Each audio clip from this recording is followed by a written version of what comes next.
So I'm doing this video because it seems to come up way too often, and I have to explain it can get kind of confusing. So some of you might watch this video and go, "Duh, uh, I kind of already knew that." But there seems to be quite a bit of people who don't really understand what happened with the Wrangler and the Ram. So we have clients that we've built websites for. They're like, our website's not working right because it's showing discrepancies in fitment for the Wrangler, or it's showing, I'm looking for a 2014 Dodge Ram. And so I'm going to do this video just to kind of update, actually, for those who don't really understand. So the Wrangler, for 30 years, the Wrangler has always been a Wrangler, right? It was the Wrangler YJ, it was the TJ, right? The years, every 10 years, Wrangler made a new Wrangler, or Jeep made a new Wrangler. And it was always Wrangler with a body code, right, of, TJ, YJ, JK, now JL. The issue is that in 2018, where they were supposed to make that decade change, the JL was late coming out to the market. So they had two Wranglers for the same year. So what Jeep did was made a Wrangler JK. So it's confusing, right? But the Wrangler JK, think of it as a model, right? Where we always think of it as a body code, and we always refer to it as Wrangler JK. But the Wrangler JK is a model, like a Mustang, a Camaro, a Tundra, right? It is not just the Wrangler. Instead, if it is only the Wrangler, by default, it is the JL. So when you see our fitment, again, this is the tool I use to validate fitment through AutoCare.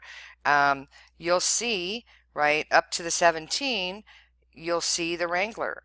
But then past the 17, for the JK body style, you're going to see Wrangler JK. Don't change that on your websites, because if you're getting data from anyone who uses ACES, then this is how it's going to come over.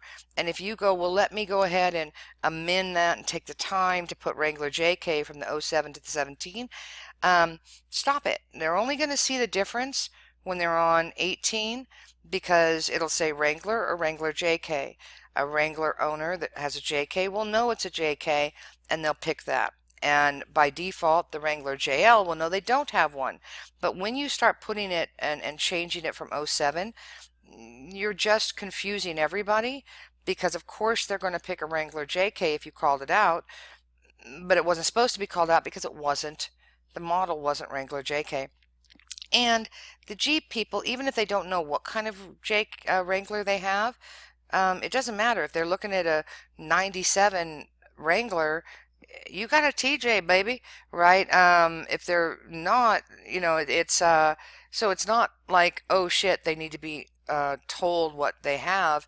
They don't. It'll be the only thing they have. The same thing goes with the Ram. So Ram, Dodge made the Rams, and I just picked the 2500 to show you, but they made the Ram 2500, Ram 1500. It was a Dodge Ram 2500, right? Up until 09 to 10, they started making some changes here. They put it on the model, and as you can see, Dodge stopped making the 2010 was the last year they made the Ram 2500. In 2011, Dodge didn't make it. Ram made the 2500. And yeah, that might be really confusing, because a person, I get it when people go, well, consumers think they're looking for Dodge. I, I can't help that, and nobody who does data and validates properly through ACES can help that. What you could do is decide to take your data on your website and amend it to say Dodge Ram, but it's not true, right? Because Dodge didn't make it, and that goes for the 15s and the 25s and the 35s. So I just thought I would clear that up real quick. um, because I spend a lot of time on the phone trying to do this, and you know, mm, time is money. So I hope that clears that up, and have a good night.